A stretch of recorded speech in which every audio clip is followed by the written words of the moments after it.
Quero saudar minha amada igreja, quero saudar os irmãos pela internet, com a graça e a paz do Senhor. É sempre a primeira vez, irmãos, no tocante ao temor e tremor de estar aqui. Grande é a responsabilidade e, ao mesmo tempo, grande é o privilégio de ser escolhido para trazer a mensagem do Senhor. Por isso mesmo, considero imprescindível a sua intercessão para que sejamos fiéis no cumprimento da transmissão daquilo que o Senhor já colocou em nosso coração. Eu não sei o quanto você prestou atenção aos louvores que prestamos ao Senhor desde que iniciou-se esse culto. Talvez a gente pudesse fazer uma retrospectiva rápida a partir desse casal de rouxinol que tanto apreciamos ouvir cantar, o som mavioso de flauta e cordas, enaltecendo o nome do Senhor. Perpassando então pelos louvores que a banda nos conduziu, a um tom, a um âmago em essência, que propõe uma mensagem central muito interessante. Apesar das vicissitudes, o Senhor é o nosso pastor. O Senhor é o nosso refúgio. Ele é o nosso baluarte, rocha firme. Notaram isso? Interessante, irmãos, eu fiz pontaria, confesso para os irmãos, desde que fui gentilmente convidado pelo pastor Marcelo, fiz pontaria para falar várias vezes com a Cris, saber quem era a equipe de louvor que estaria aqui, quem sabe acertar alguns louvores. Mal sabia eu que o Senhor já tinha feito isso. Que coisa interessante. E eu quero fazer, ainda nesse preâmbulo, eu quero fazer um pequeno teste. Quem esteve pela manhã? Uau, boa parte. Os irmãos vão notar que sem querer, sem planejar, aliás, acabo de dizer um equívoco, sem planejamento nosso, mas por planejamento dele. Há uma consonância, irmãos, uma incrível consonância entre o que o Senhor colocou em nosso coração e aquilo que o Senhor colocou no coração do pastor Ranieri hoje de manhã. Que palavra abençoada! Eu quero convidar você que deixou de levantar a mão por não ter estado pela manhã a acessar o canal da igreja e assistir a mensagem, porque ela é simplesmente imperdível. Para que você concorde comigo, a linha de concordância que existe entre o que o Senhor quer falar aos nossos corações hoje e o que foi dito desse púlpito pela manhã. E eu pensava a respeito disso hoje à tarde, dizendo: Senhor, por quê? Com tanta temática que poderia ser mencionada a partir desse púlpito, e sabe que o Senhor pôs no meu coração, irmãos? Porque há uma urgência. Quando o Senhor multiplica os atalaias, há uma urgência e importância na mensagem. Então atentamos, porque não é a figura do pregador. Pelo contrário, esse que vos falo tem uma pequenez extremada, mas é a importância da mensagem. Então diria eu para vocês, apesar da pequenez do pregador, grande é e urgente é a mensagem, não tenho dúvida alguma ao afirmá-lo. Nós traremos hoje uma reflexão com o tema 4 certezas em tempos angustiosos. Percebam o paralelo com o que acabamos de cantar. Relembrem a palavra de hoje de manhã. Que simbiose, que interessante que é. Também poderíamos chamar de 4 certezas para tempos de incertezas. Quais não são os tempos que vivemos hoje, senão tempos de extrema incerteza. A única certeza que temos é que há francas incertezas por aí fora. Eu quero convidar os irmãos a abrirem as suas Bíblias no famosíssimo, no conhecidíssimo Salmo 91. Nós vamos fazer a leitura desse salmo, porque dele há uma mensagem poderosa, com a qual o Senhor quer falar hoje aos nossos corações. Salmo, capítulo 91. Diz assim esta riquíssima porção da palavra do Senhor: aquele que habita no esconderijo do Altíssimo, à sombra do Onipotente descansará. Direi do Senhor, Ele é o meu Deus, o meu refúgio, a minha fortaleza, e nele confiarei. Porque Ele te livrará do laço do passarinheiro e da peste perniciosa. Ele te cobrirá com as suas penas e debaixo das tuas asas te confiarás. A sua verdade é escudo e broquel. Não temerás espanto noturno, nem seta que voe de dia, nem peste que ande na escuridão, nem mortandade que assole ao meio-dia. 1000 cairão ao teu lado, e 10.000 à tua direita, mas tu não serás atingido. Aleluia! Somente com os teus olhos olharás e verás a recompensa dos ímpios. Porque tu, ó Senhor, és o meu refúgio, o Altíssimo é a tua habitação. Nenhum mal te sucederá, nem praga alguma chegará à tua tenda, porque aos teus anjos dará ordens ao teu respeito, para que te guardem em todos os teus caminhos. Eles te sustentarão em suas mãos, para que não tropeces com teu pé em pedra alguma. Pisarás o leão e a áspide, calcarás aos pés o filho do leão e a serpente, pois que tão encarecidamente me amou, também eu o livrarei. Pô-lo-ei em alto retiro, porque conheceu o meu nome. E eu quero dar ênfase, meus irmãos, ao versículo 15, porque ele é o âmago da nossa palavra hoje à noite. Ele me invocará. Atente-se para isso. E é o Senhor falando para nós hoje, lhe responderei. Estarei com ele na angústia, livrá-lo-ei e o glorificarei. Dar-lhe-ei abundância de dias e lhe mostrarei a minha salvação. Oremos, meus irmãos. Pai, esta é a tua palavra, Senhor. Conforme, ó Pai, aquilo que o Senhor colocou no meu coração, eu quero ser fiel, ó Pai, para entregar à tua igreja, ao teu povo, Senhor, aquilo que o Senhor já ministrou ao meu coração, Pai. Pai, usa-me, ó Pai, para que com a maior fidelidade possível, Senhor, eu transmita e que os nossos corações estejam hoje à noite abertos à recepção da tua palavra, Senhor, que ela frutifique à medida de 1 a 100, 1 para 100, Senhor, para a honra e glória do teu nome, e que entendamos, Senhor, as 4 certezas, absolutas certezas que podemos ter para os dias angustiosos que vivemos.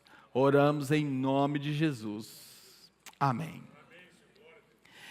Meus irmãos, frequentemente eu me pego pensando em cenários um tanto quanto atípicos. E é assim que, de vez em quando, eu fico pensando, como seria se Adão não tivesse pecado? Já pararam para pensar nisso? Como que seria o projeto original de Deus? É claro que Ele, na sua onisciência, sabe de todas as coisas e já sabia do pecado e, inclusive, já tinha providenciado a temporal que é a solução para aquela condição. Mas imagina, eu fico imaginando a calmaria da criação. Eu fico imaginando a placidez, a beleza.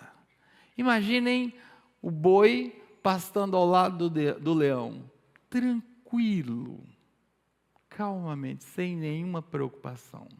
Eu fico imaginando o servo tomando água, ou quem sabe uma ovelha medrosa que é por natureza, tomando água junto às águas plácidas do Salmo 23, sem qualquer preocupação ao bote certeiro de um jacaré. Já parou para pensar nisso? Foi assim que Deus criou originalmente. Porém, um dia, eu não sei quanto tempo durou essa placidez, essa vida perfeita, esse cenário maravilhoso. O fato é que um dia houve o pecado, e esse encanto, na melhor acepção da palavra, se quebrou. E agora o caos se instalou. Já pararam para pensar nisso?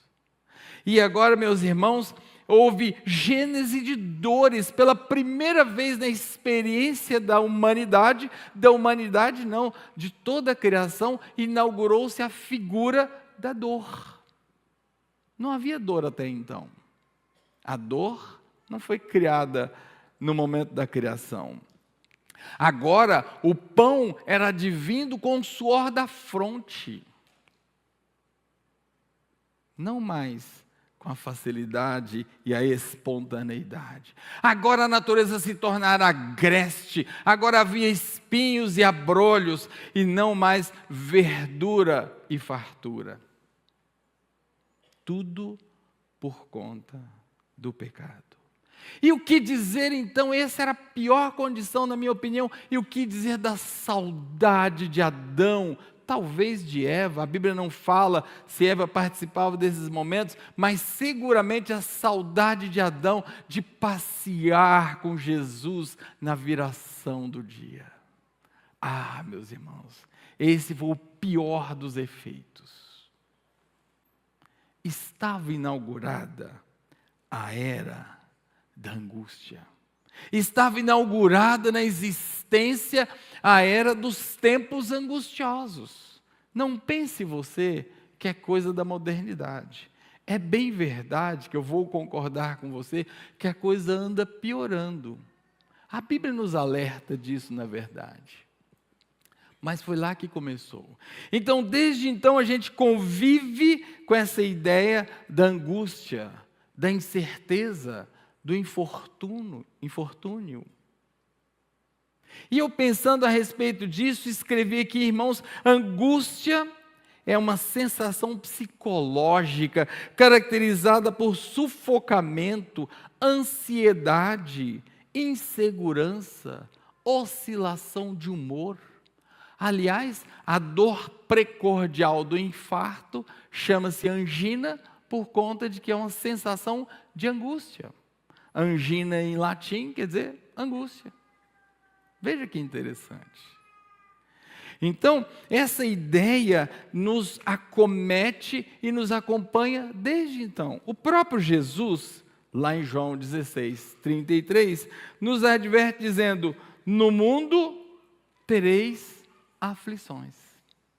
Mas ele mesmo traz o lenitivo: tende bom ânimo, porque eu venci o mundo. E assim como eu venci o mundo, eu também vou habilitar vocês para que vocês também o vençam. Mas vocês terão aflições.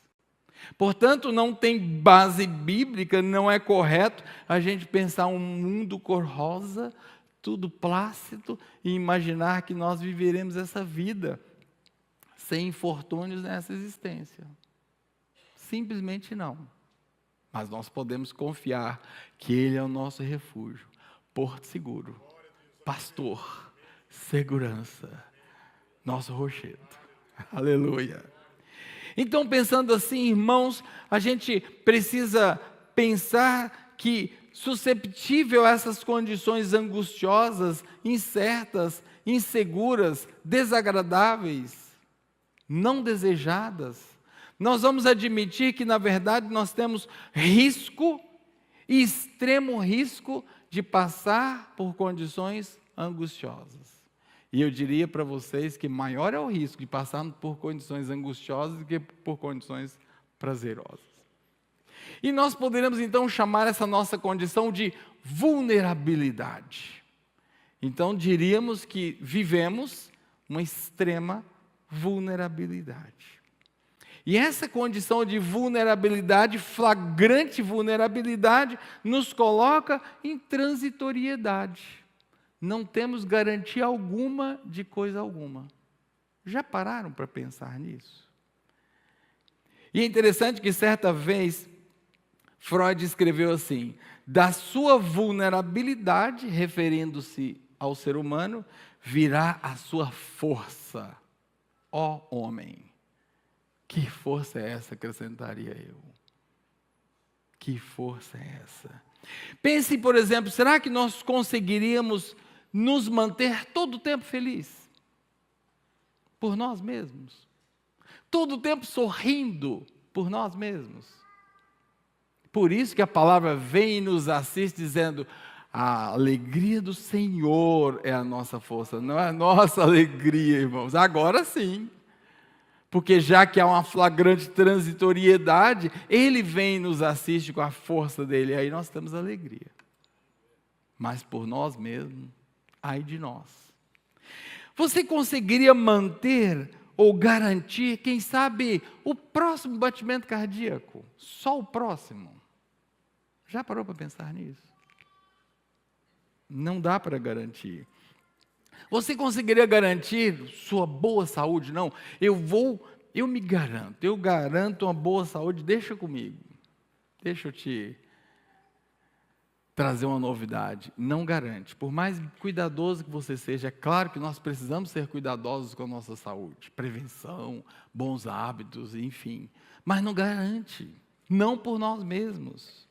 Será que nós conseguimos garantir um bom futuro, um feliz futuro para nós e para a nossa família? Da mesma forma, não. Será que nós conseguimos garantir que amanhã sairemos cedo de carro e voltaremos à tarde sem ter um menor arranhão no nosso carro? Nós tivemos, há poucas semanas atrás, o testemunho do Luigi. E todos nós que vimos aquele carro mega capotado, nos assustamos e nos emocionamos ouvindo aqui como o Senhor o protegeu. Que testemunho lindo, irmãos. Mas certamente ele não conseguiria se garantir dentro daquele carro policapotado. Portanto, nós precisamos admitir, somos seres vulneráveis. Flagrante é nossa transitoriedade e angustiosa a nossa realidade. Precisamos admitir isso. E é com esse pano de fundo em mente que vamos lançar o nosso olhar para o Salmo 91. Que rica essa é a porção da palavra de Deus, irmãos. Quantos ensinamentos nós podemos extrair desse conhecido e infelizmente usado como amuleto por aí, ao invés de ser analisado e meditado e refletido diante do Senhor. Pena é que virou amuleto na nossa cultura. Mas esse texto, ele traz profundas verdades, ele traz profundos ensinamentos que nos assistem diante dessa nossa flagrante conclusão. O Salmo 91, ele foi compilado por Davi, mas provavelmente foi escrito por Moisés. A maioria dos teólogos concordam nesse sentido. E provavelmente ele foi escrito no momento que Moisés termina a construção do tabernáculo. E o tabernáculo tinha o sentido do local físico, terreno, para a moradia, para a habitação, para a referência terrena da presença de Deus. Perceba como faz sentido. Com isso em mente, agora o Senhor usa Moisés para escrever: aquele que habita no esconderijo do Altíssimo.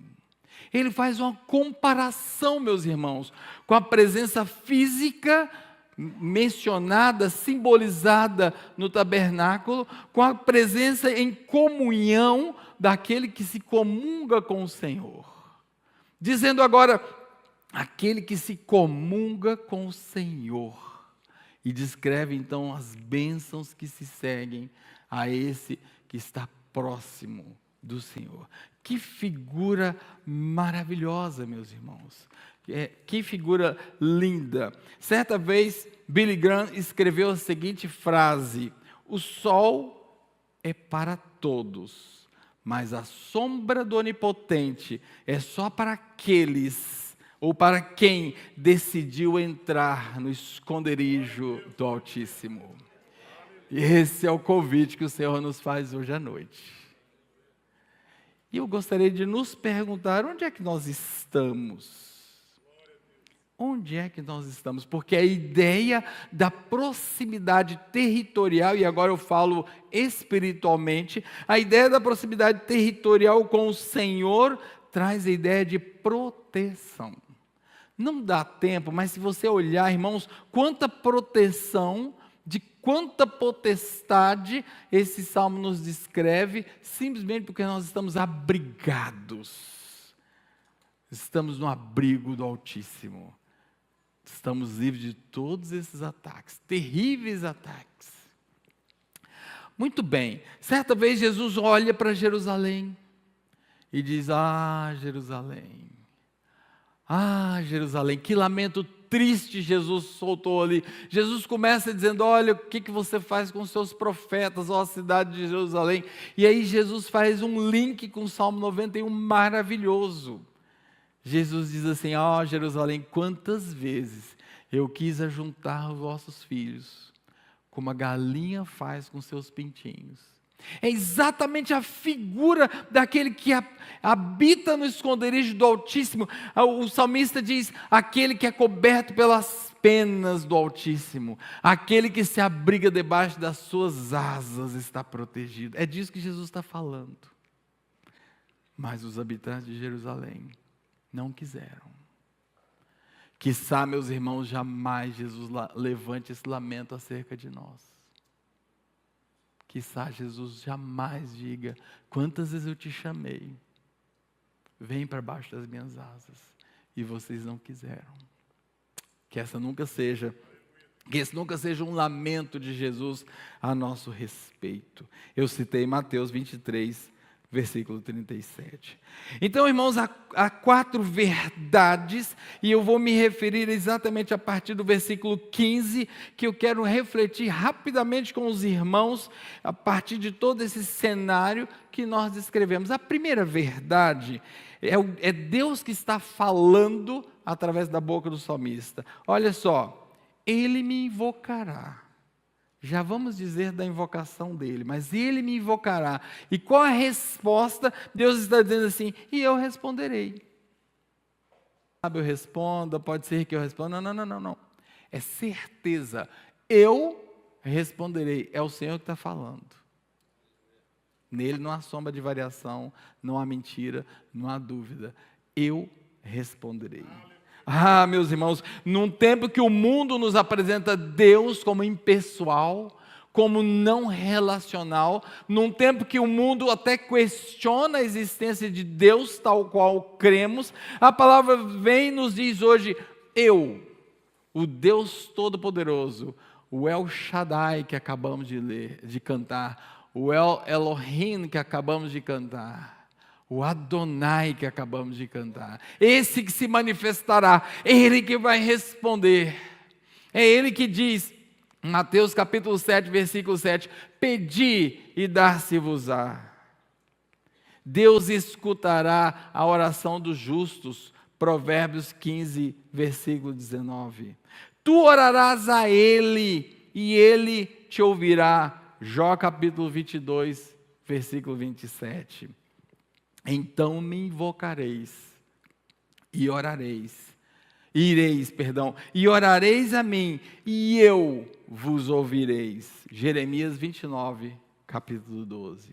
Perto está o Senhor de todos os que o invocam, de todos os que invocam de verdade. Salmo 145, 18. Se pedirdes alguma coisa em meu nome, eu o farei. João 14, 14. Veja quanta certeza que a palavra de Deus nos embasa para que a gente saiba que o Senhor nos responde em tempos de angústias. Os dias são angustiosos, mas o nosso Deus não deixa de nos responder.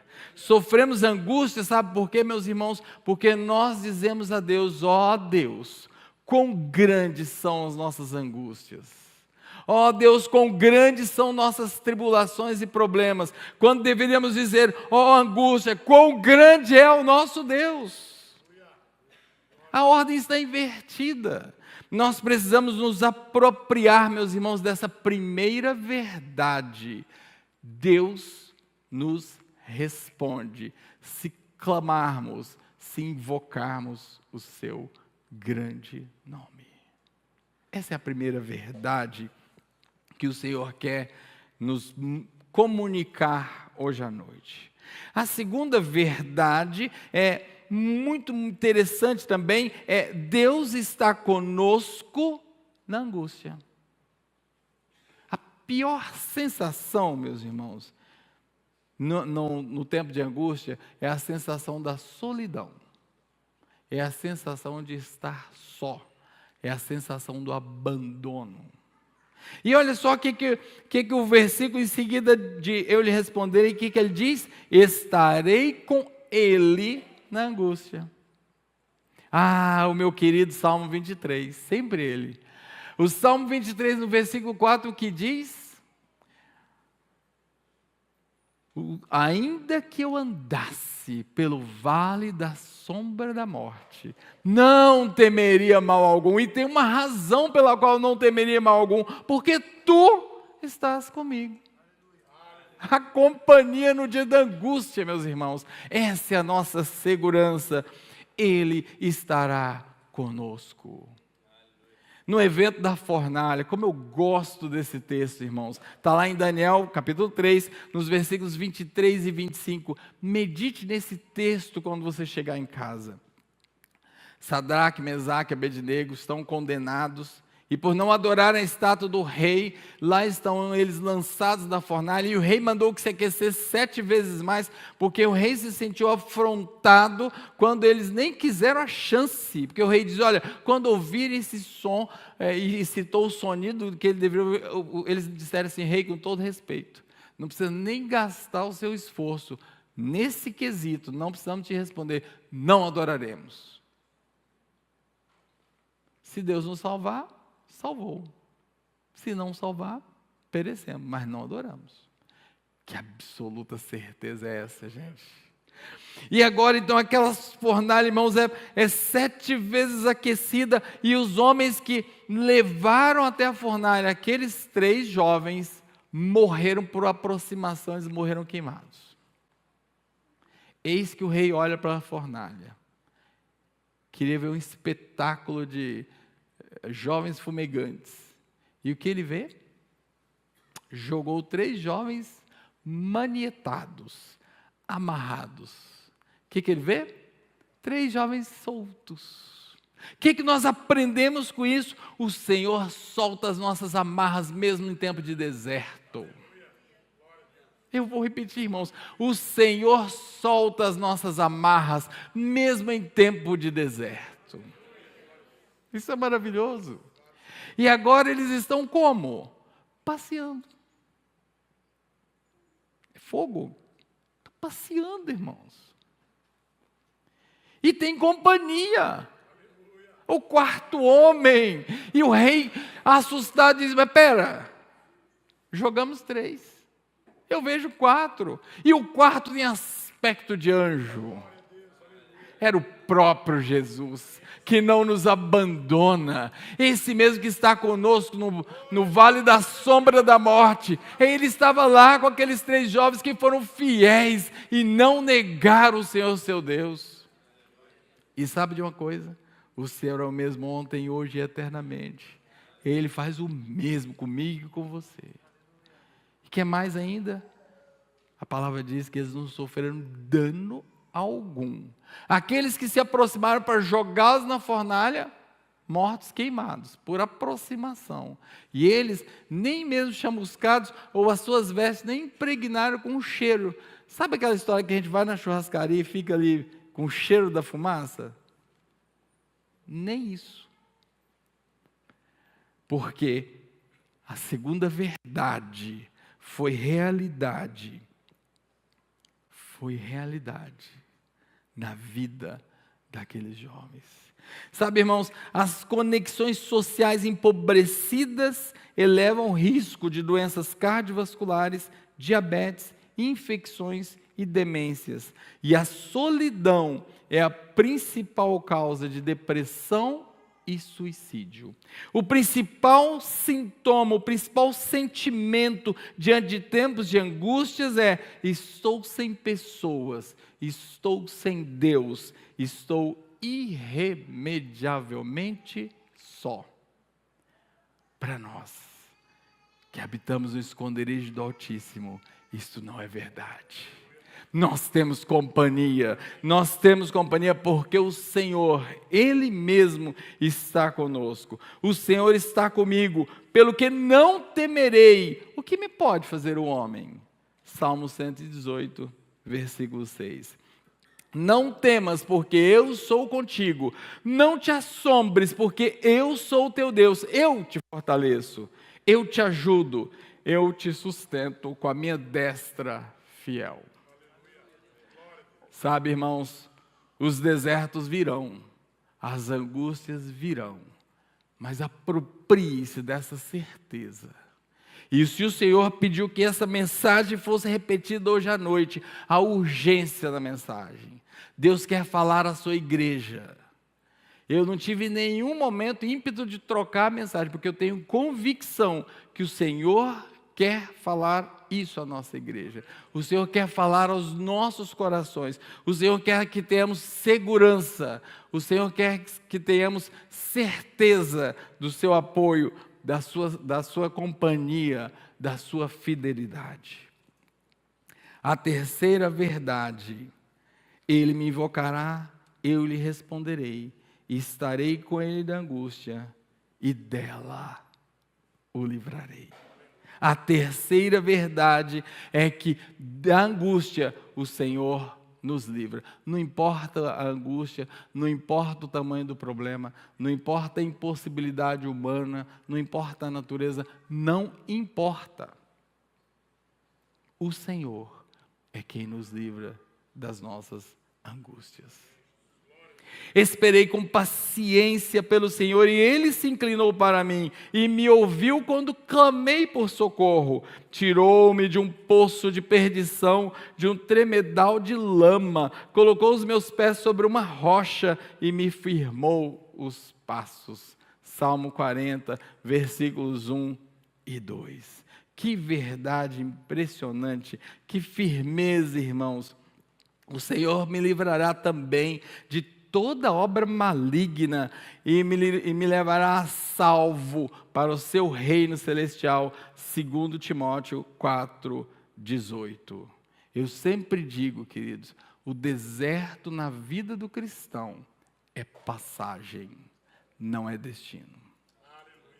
E é uma passagem com solução, é uma passagem com companhia, é uma passagem temporária, porque eis que o Senhor já providencia a minha e a sua saída. Muitas são as aflições do justo, mas de todas o Senhor os livra. Salmo 34, versículo 19. Não importa o seu deserto ou angústia, Deus te manda dizer: Ele vai te livrar. Confia nisso, meu irmão. Aproprie-se dessa terceira verdade. E a quarta e última verdade, queridos: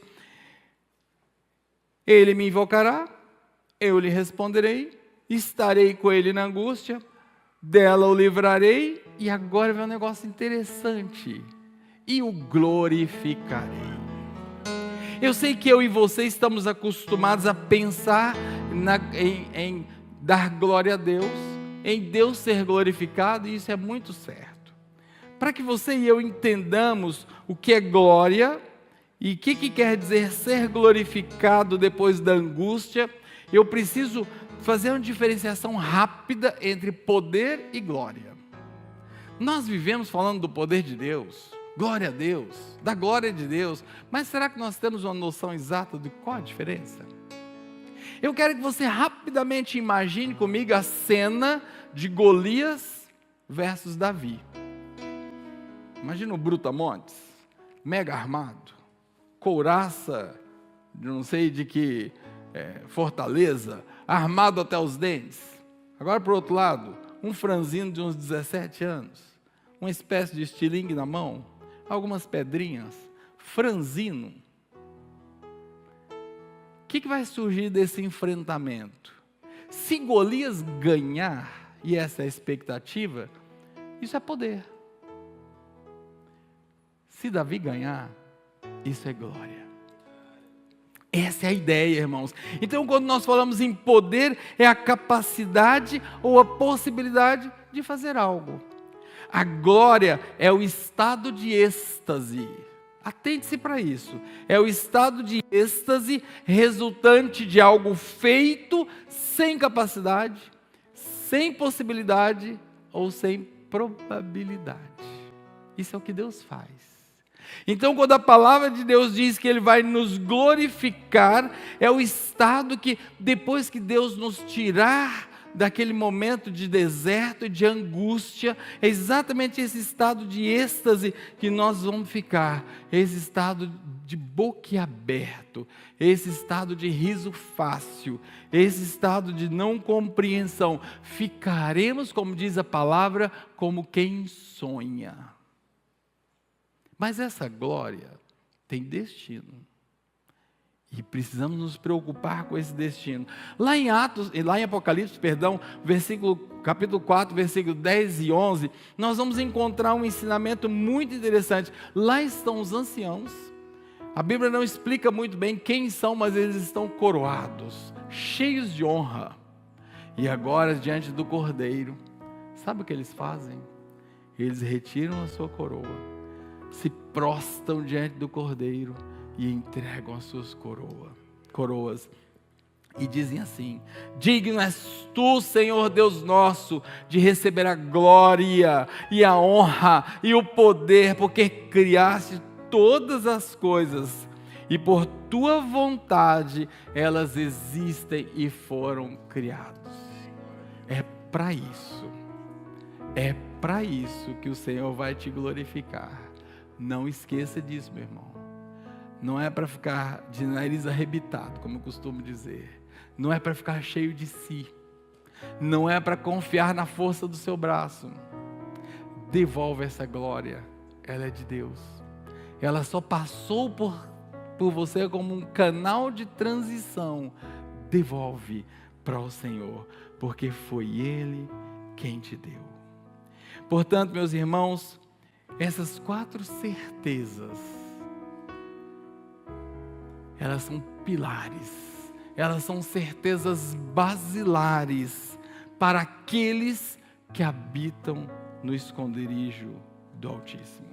E esse talvez seja um grande segredo, porque todos nós queremos o resultado. Todos nós queremos essas bênçãos, e quando ouvimos que Deus vai nos ouvir, quem não quer? Quando ouvimos que Deus vai nos livrar, quem não quer? Quando ouvimos que Deus estará conosco como companhia, quem não quer? Quando ouvimos que Deus nos glorificará, nos honrará, depois de uma situação vexatória, quem não quer? Há um segredo para alcançar isso. E isso também é um grande ensinamento que o Senhor quer depositar em nosso coração. A palavra diz assim: aquele que habita no esconderijo do Altíssimo. E nós começamos a dizer que isso é um lugar geográfico. E agora, lançando um olhar para frente, isso é um lugar espiritual. Para que eu e você alcancemos essas bênçãos, nós primeiro precisamos estar em comunhão com o Senhor.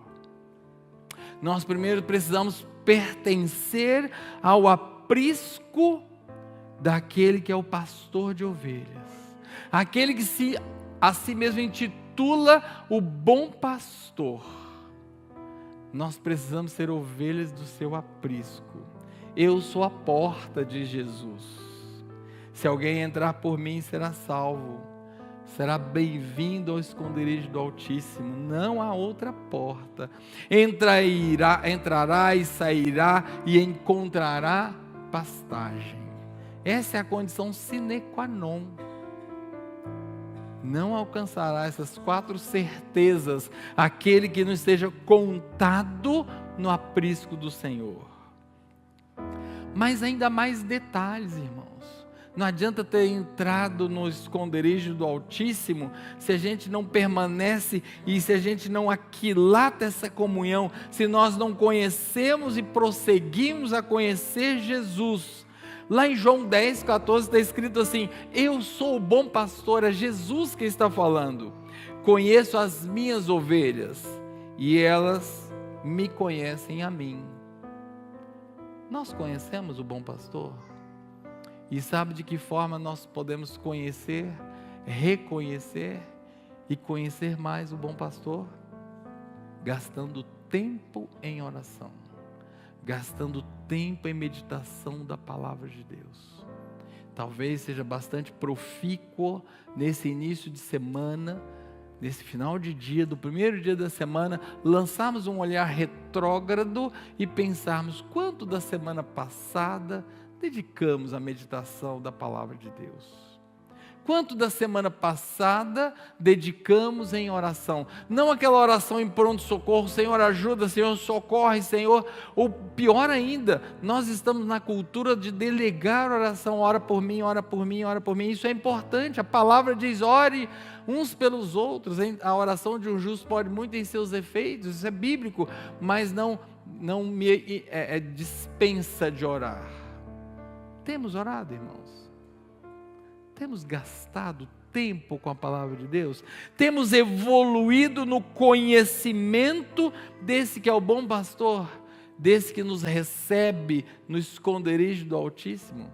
Temos nos mantido embaixo das asas dele, ou temos feito incursões perigosas mundo afora?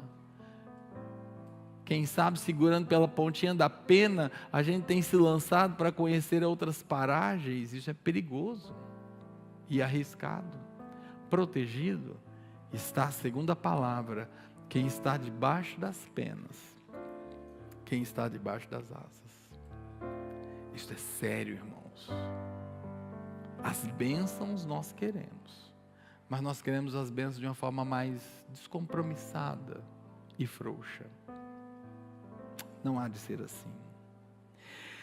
Portanto, meus irmãos, nós precisamos buscar afastar-se do mundo, como Jesus recomenda em Mateus 6:24. Ninguém pode servir a 2 senhores, pois odiará um e amará o outro, ou se dedicará a um e desprezará o outro. Como Josué propôs ao povo, a gente precisa decidir hoje a quem serviremos: se ao Senhor ou ao Senhor do mundo. Ou estamos no esconderijo do Altíssimo, ou não estamos no esconderijo do Altíssimo. Chega de um pé lá, outro cá, irmãos. Perdão pela grosseria. Chega. Olhemos a nossa vida, peçamos ao Senhor que nos esquadrinhe, para que nós possamos de uma vez por todas nos decidir onde é o nosso lugar de verdade. Excursões fora do esconderijo são perigosas, arriscadas e altamente desagradáveis ao Senhor.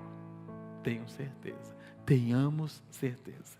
E finalmente, queridos, esse versículo 15, ele começa de uma forma muito interessante. Ele, aquele que habita no esconderijo do Altíssimo, me invocará. Essas 4 certezas são para quem invoca. É mais do que ora, é mais do que clama, é aquele que se derrama diante do Senhor, é aquele que clama com todas as forças.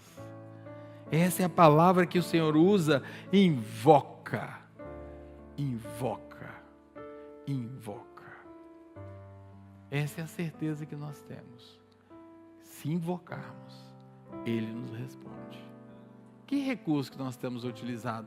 Será que nós temos buscado recursos do mundo, situações que o mundo nos propõe? Ou será que nós temos realmente buscado diante do Senhor e nos derramado de todo o coração diante do Senhor e invocado com interesse do coração os recursos e a solução e o socorro do Senhor? Se o fizermos, certo é que as 4 certezas virão sobre nós.